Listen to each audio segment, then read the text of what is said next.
Sometimes you can plant beans and nothing happens. Either it's too wet or too dry or too hot, as a matter of fact.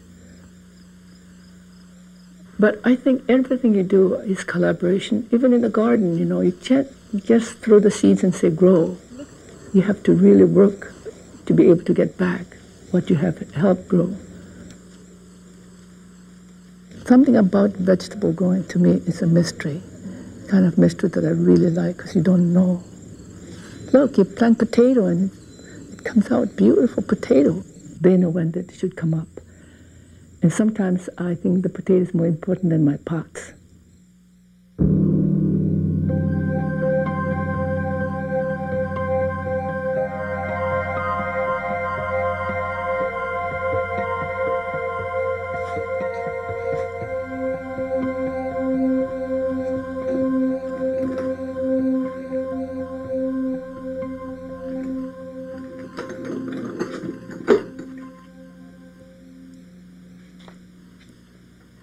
As I get older, you know, I'm doing bigger pieces.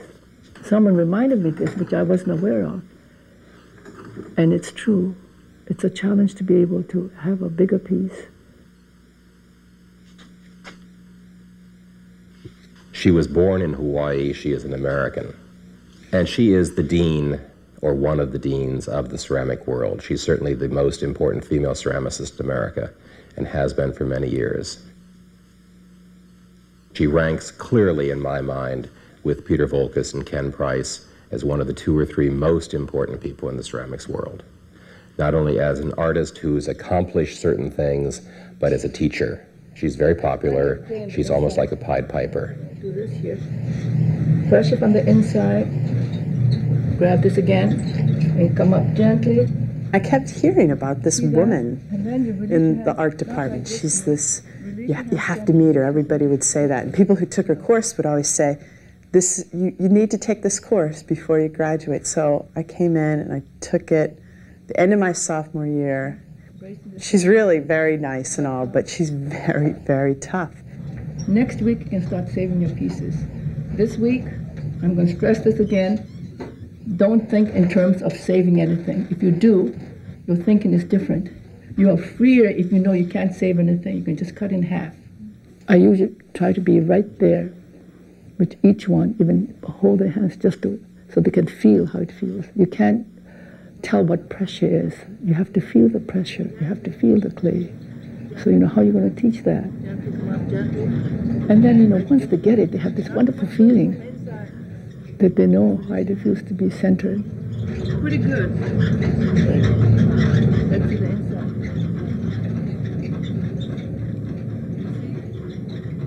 I believe I met her when we were teaching at Princeton in the same building about around 1978. I'm not sure how I heard about her, but she was in the basement and I was on the second floor, and I found her, and I must have seen a few of her pieces. And we started talking, and she said, "I'll bring in 9 bowls next week to see what kind of eye you have." And she brought in 9 bowls, and I picked 2 bowls. She said, "You have a good eye," and she gave me the 2 bowls. She once said to me, "What do you do with all the bowls?" I said, "I look at them." But it is an obsession, you know, because they're some of the most beautiful things I've ever seen, and yet they're very down to earth. They're accessible. I don't see them as just purely visually beautiful. I see them as emotionally very powerful.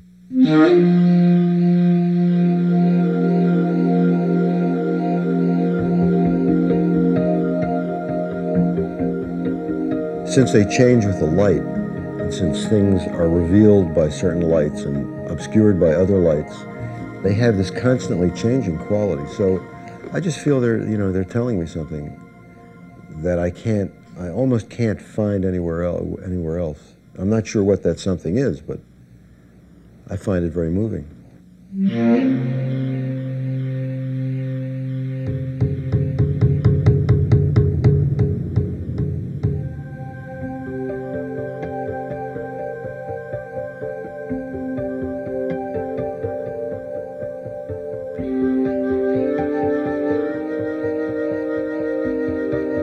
Wadyakala has strength. It has really great feeling that overpowers you, that you feel almost nothing. Just to be there to watch, and that's enough, I feel. The whole thing is so beautiful. And the anticipation of waiting. Yeah. Look at the sunrise, it's getting bright. I think, it's getting the sun is coming out. Look at that.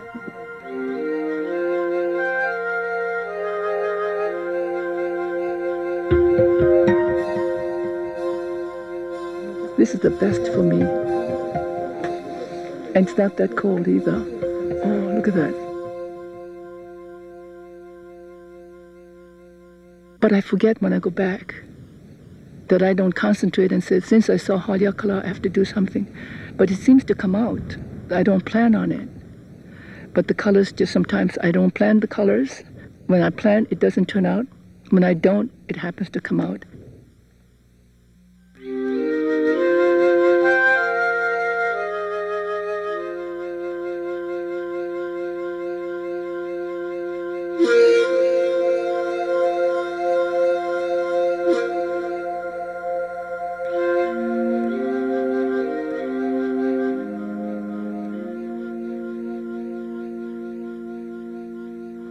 And then we used to go and help them.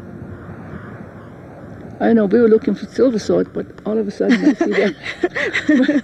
I think the silver sword is more interesting now. But we used to come up, we used to come up to Wadyakala. We used to walk up. They had a road just midway, and we used to hike up right up till here. Oh, they didn't have the road all the way to the top? No, that's rather recent. How long as did you it grow take to older, get from the end of the road to the top? you see different things. What I've seen before as a child, it didn't mean anything. You just accepted it because that's what you lived with. Then when you come back, you see some things that you haven't been aware of, and then you come several years later, then you have other experiences, and you come back, it gives another dimension. I make it a point to come every year. Then it doesn't change that drastically. That's why I do that. But it's kind of fun to be here when it's cold in New Jersey. So I have the best of two. I'm still her student, but we're friends now instead of just student and teacher. Yeah, that is wonderful. It was very interesting to come here and realize that this is where she had grown up. And I can't say that it changed my perspective on her work, but it certainly changed my perspective on her as a person. I began to understand a little more the parts of her that are a part of the cultural background. When I was younger, I felt more Oriental than American in some ways. We spoke Japanese before we spoke English. And we had miso soup for breakfast. So it was like being ping pong, go back and forth. And I don't know if the rest of the family felt that way, but I strongly felt that way. Until I realized that you shouldn't be going one or the other, that it should be just yourself. And that's how it has been, that you take good part of each. In those days, Toshiko worked for, they had a little ceramic guild someplace up in Manoa Valley. I knew she was committed when I first saw her down there working with these stupid molds and whatnot. Not that molds are stupid, but I mean, for a creative person, she just didn't belong there. Yeah, and her love for ceramics was such that I realized that, well, if she ever gets to university, she can be one happy person. And so, and that was it. I knew that right before she even started classes. And so once she's up there, she just is a great student. Of course, I learned a lot from Horan, and he was a very good teacher here, but I knew that I have to expand a little bit more if I want to teach, if I want to continue teaching. And I thought if I'm going to teach, I should really get away and get a little bit more to be able to give more. And I selected Cranbrook because it's a small school, and I saw the work of my teacher. And I liked the work. It's Maya Grotel that made me realize that we're all individuals. And I really believed that, and I believed that before, but I wasn't aware until I went to Cranbrook, that we have to find ourselves, which is the hardest thing. Who are you?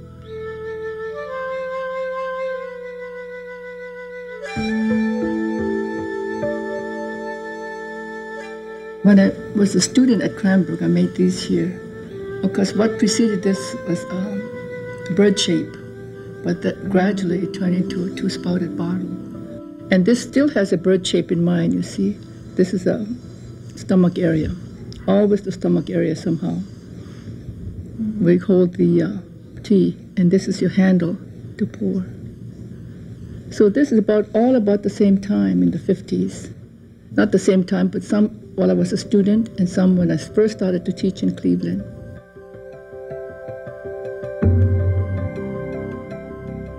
My process of growth is very slow. Something has to happen that I do gradually. You make a piece that you don't have planned, and then when you see it, something happens, and it looks as though you have to go into another area because this thing happened. One of the interesting aspects of Toshiko's work, as you look at it over a 40-year period, is that it is very quietly evolved.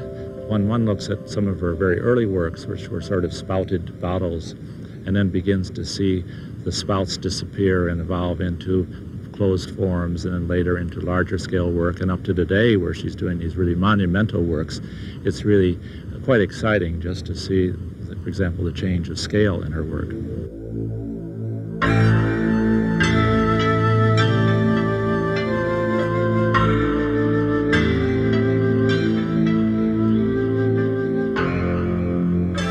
I think Toshiko's work is very pure because of her heritage, and one sees a definite, strong Oriental element that is really quite poetic. My roots is in the Orient, and I wanted to find out a little bit more about myself. I decided that I should go to Japan. We started off with my mother, my sister, and myself, three of us, went on a tour, and Mother came back, and Miriam and I stayed in a Zen temple, which was an experience. At that time, it wasn't easy because Kyoto is very, very cold. It's warmer outside than inside the temple. But we stayed. In retrospect, it was a good thing because we got up in the morning and read the sutra. We didn't know what we were reading. I asked the priest, "What are we reading?" And he said he didn't know. With the typical Zen answer, he didn't know. So I thought, what kind of priest is this? You know, I thought about that. Oh, I think there's an Eastern influence because she's Eastern. She's Japanese. And I think these bowls come out of that tradition and her knowledge of that tradition, but I think they're also unique. I mean, they're completely hers as well as a part of that tradition. Like anything that's really, really good, they have an ageless quality. These could be very old and very new at the same time. And I think that's a rare thing in art, where you feel that they're both and continue to be both. I don't want it to look too much like a tree by putting branches out. I'd like to keep it simple. Just the feeling, you know, it's abstract feeling that it's a tree in a way, tree man forest.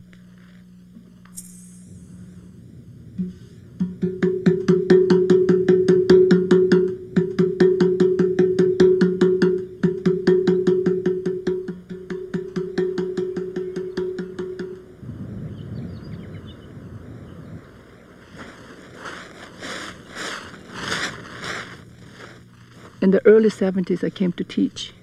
Did a workshop at the University of Hawaii, Hilo branch. And I came on a trip and I saw this devastation forest for the first time. It was fantastic. It was almost, you know, it was so poetic. It was lonely. It was beautiful. And it really hit me. I just didn't think anything more. But when I went back, I started making forests in honor of this, you know, devastation forest.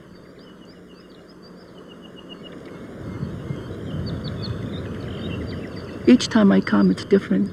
And when I first came here, the trees were all up, and they were fantastic. And for that reason, this has really inspired me, not only as a visual sense, but in other ways. And I think that Hawaii has meant a great deal to me.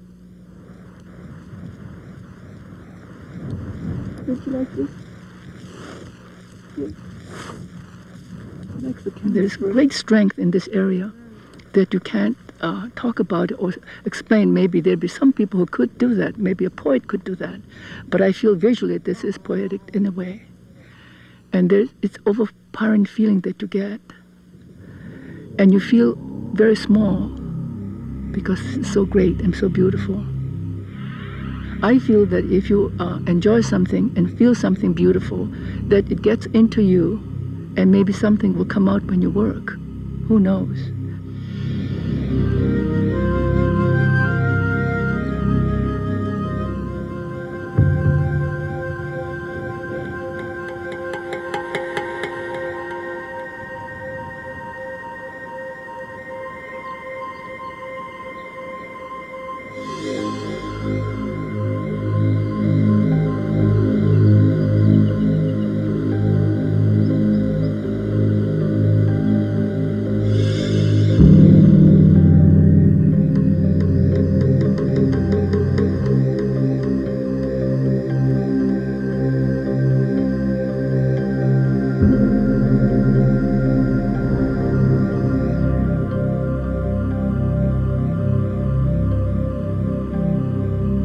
Great pieces and the very good pieces and even just the good pieces, everything seems to be in the right place, even though it might be rough or smooth or wild or quiet.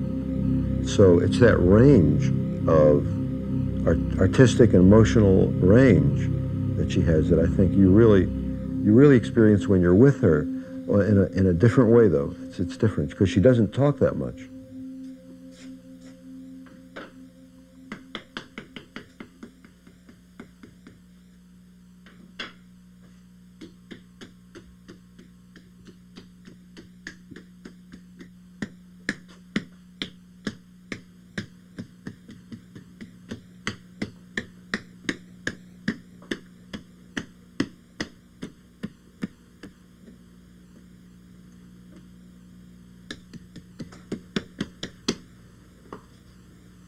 It gives you the illusion that's rounder than round, and it isn't. And it doesn't mean that's really round, but it gives the illusion because you touch it. You know, you touch it and you paddle it. And it gives the feeling to me that it's round, and it feels the feeling that's rounder than round, whatever that means, but it isn't round. And you know, I say that all the time, but I don't know how to take it, but that's the feeling I get, you see, that there's something that's in the inside that you can feel that pressure. You feel this life in it by paddling.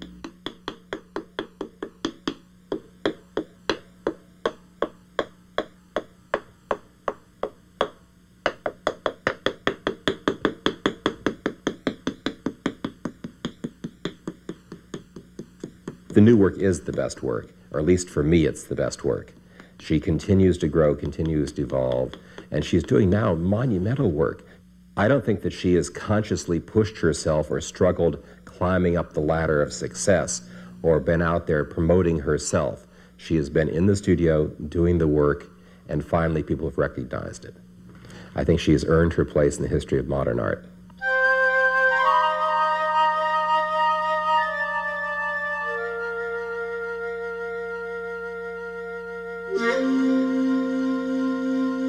There's great possibilities. And you know, it's sculpture and it's painting at the same time. You have the form made. Now I do the same form like pieces of canvas. It's three-dimensional canvas. Then I can express myself with the brush and with the glaze. And that's the challenge. I'm still trying to do that. I'm still doing it. And the form may be the same, but they're all different in feeling and the time that I did it and the way I applied the glaze and the kiln.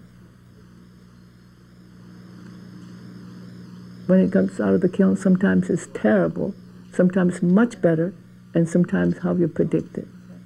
So there's all this unknown thing about the fire which makes it fascinating and intriguing, and that keeps you going.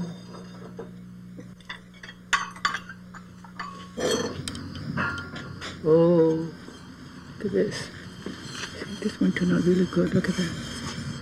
That's the ash, see? Mm-hmm. It's still warm, you know. Oh, here's the yellow.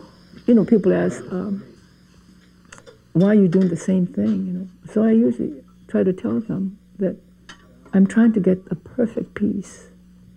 And what is a perfect piece? And if I had it, will I know it?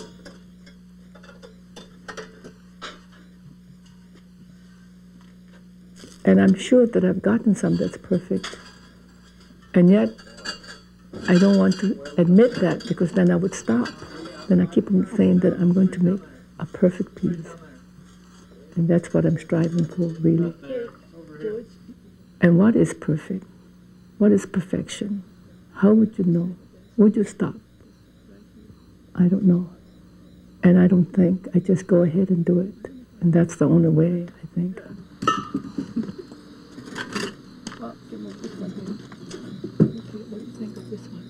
I don't want to make judgment on the pieces yet until I really live with it. Sometimes I have pieces that I really like.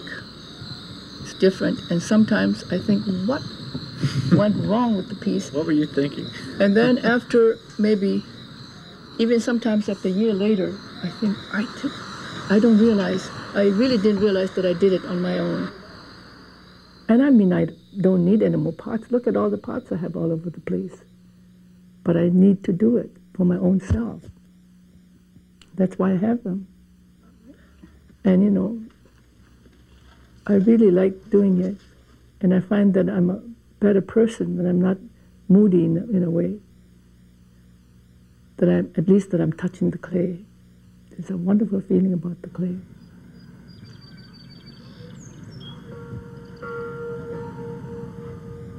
When you first visit her where she lives, everything is connected to everything else. The garden, the living room, the kitchen, the cooking, the kiln, the place where she makes the pots. And when you watch her moving around from one place to another doing things, there doesn't seem to be any separation for her between one thing and another. It's really a sort of a party, you know. I'm up here trying to prepare things so that they could have fun. They get away from school and they spend all day. And so they all help. Oh, yeah. Immediate result is what you get from this. And I think that it's kind of fun for the students to see. They make the pieces and put in a hot kiln, and 20 minutes later it comes out. So there's something different from what we do ordinarily. And to have that experience, I think, is kind of fun for them. She expects a lot from the assistants. This one's okay. I've seen the way apprentices have gone through living with her and being with her and just other people in the studio. And I think really the biggest thing is if you're not completely honest, either the clay shows you up or she will show you up. And just hard work. That's sort of her ethic. It's fun to have them here because they have fun doing it. But it's, again, responsibility. And I feel that a lot of things that I wanted to do on my own has been put aside. And I think it's about time I stop teaching, but I have a feeling that I'm going to miss the students.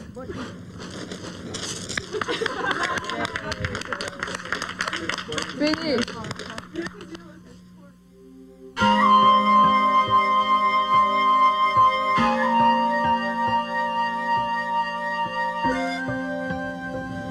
It's organic form, so you know it's all connected with the garden and the vegetables and the process of growing. They're all the same to me. One is not more important than the other. I think making pots, cooking, and the garden.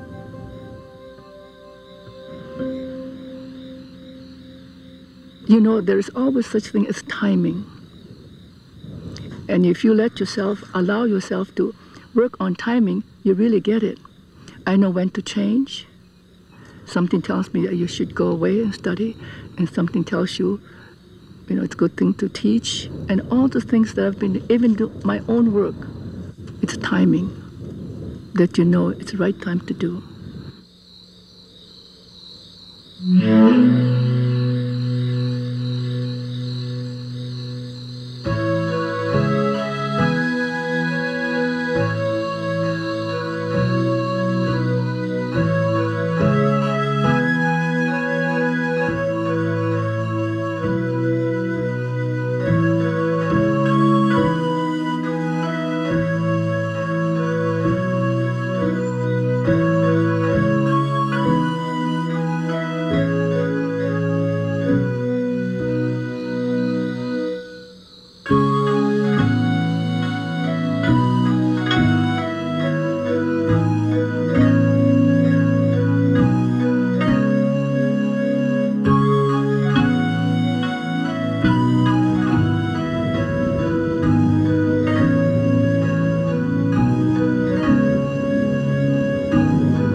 This special presentation was co-produced by the New Jersey State Council on the Arts,